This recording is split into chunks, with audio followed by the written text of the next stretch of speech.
आखिर किसने किया था अर्जुन का वध। नमस्कार दोस्तों, मैं हूं कार्तिक ठाकुर। आप देख रहे हैं कार्तिक ऑफिशियल 4K।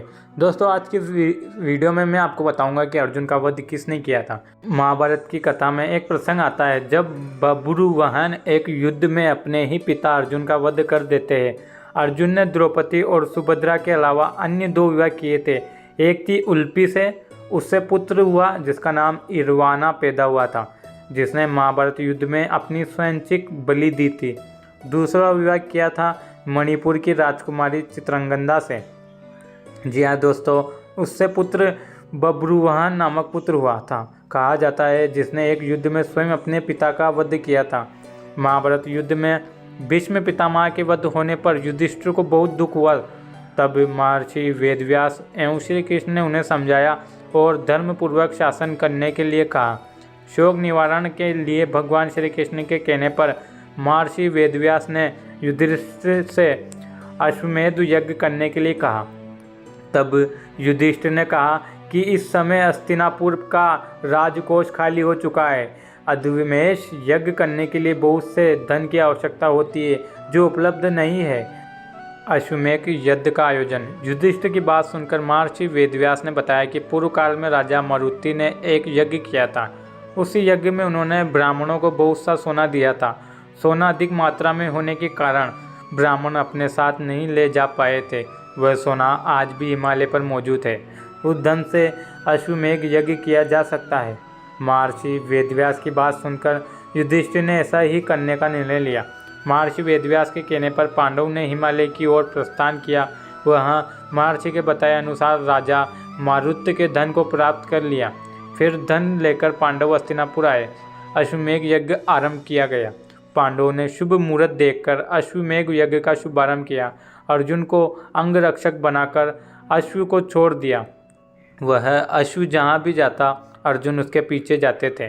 अनेक राजाओं ने पांडवों की अधीनता स्वीकार कर ली क्योंकि अर्जुन से युद्ध करने के लिए कोई तैयार नहीं था। जी हाँ दोस्तों, वही कुछ राजाओं ने मैत्रीपूर्ण संबंधों के आधार पर पांडवों से संधि भी कर ली थी। किरात, मलेच्छ एवं यवन आदि देशों के राजाओं ने यज्ञ के घोड़ों को रोकने की चेष्टा की, किंतु अर्जुन ने उनसे युद्ध कर उन्हें पराजित कर उनका राज्य जीत भी लिए। इस तरह विभिन्न देशों के राजाओं के साथ महारथी अर्जुन को युद्ध करना पड़ा। अर्जुन पुत्र बब्रुवाहन की कहानी। जी हाँ दोस्तों, आज हम आपको बताएंगे इसी में अर्जुन पुत्र बब्रुवाहन की कहानी। फिर अश्वमेध यज्ञ का घोड़ा घूमते घूमते मणिपुर पहुंचा। वहां की राजकुमारी चित्रांगदा से अर्जुन को बब्रुवाहन नामक पुत्र था। बब्रुवाहन ही उस समय मणिपुर का राजा था। जब बब्रुवाहन को अपने पिता अर्जुन के आने का समाचार मिला तो उनका स्वागत करने के लिए वह नगर के द्वार पर आया। अपने पुत्र बब्रुवाहन को देखकर अर्जुन ने कहा कि मैं इस समय यज्ञ के घोड़े की रक्षा करता हुआ तुम्हारे राज्य में आया हूँ, इसीलिए तुम मुझसे युद्ध करो।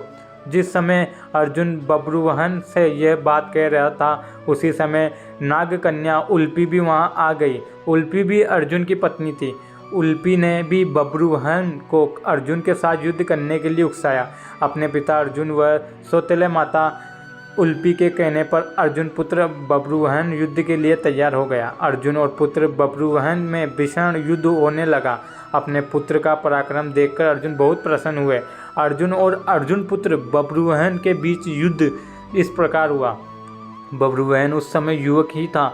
अपने बाल स्वभाव के कारण बिना परिणाम पर विचार कर उसने एक तीखा जैसा कामाख्या देवी से प्राप्त था वह बाण अर्जुन पर छोड़ दिया। उस बाण की चोट से अर्जुन बेहोश होकर धरती पर गिर पड़े।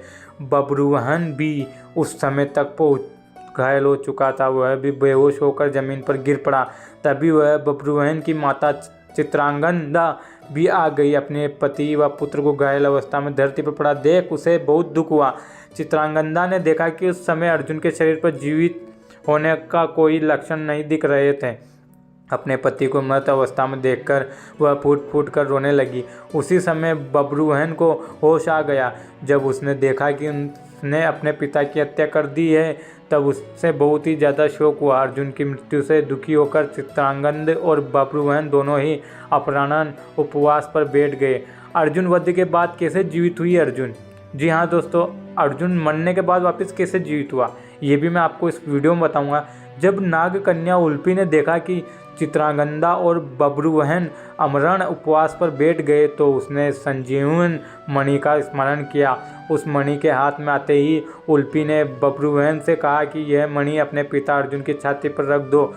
बब्रुवहन ने उल्पी देखकर ऐसा ही किया।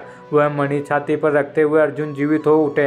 अर्जुन द्वारा पूछने पर उल्पी ने बताया कि यह मेरी ही मोहिनी माया थी। उल्पी ने बताया कि छल पूर्वक भीष्म का वध करने के कारण वसु एक प्रकार देवता आपको श्राप देने चाहते थे। जब यह बात मुझे पता चली तो मैंने यह बात अपने पिता को बताई। उन्होंने वसुओं के पास जाकर ऐसा न करने की प्रार्थना की।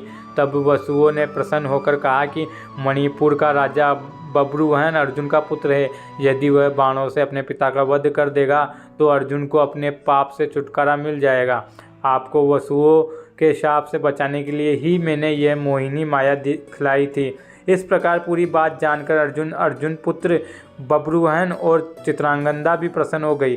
अर्जुन ने पुत्र बब्रुवहन को अश्वमेध यज्ञ में आने का निमंत्रण दिया और पुनः अपनी यात्रा पर चले गए। कैसे हुआ अश्वमेध यज्ञ संपन्न?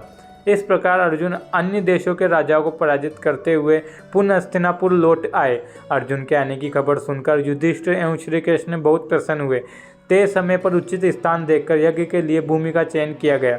शुभ मुहूर्त में यज्ञ प्रारंभ किया हुआ। यज्ञ को देखने के लिए दूर दूर से राजा महाराजा आए। पांडवों ने सभी का उचित आदर सत्कार किया।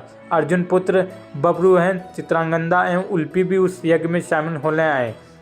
यज्ञ संपूर्ण होने पर युधिष्ठिर ने पूरी धरती ब्राह्मणों को ही दान कर दी।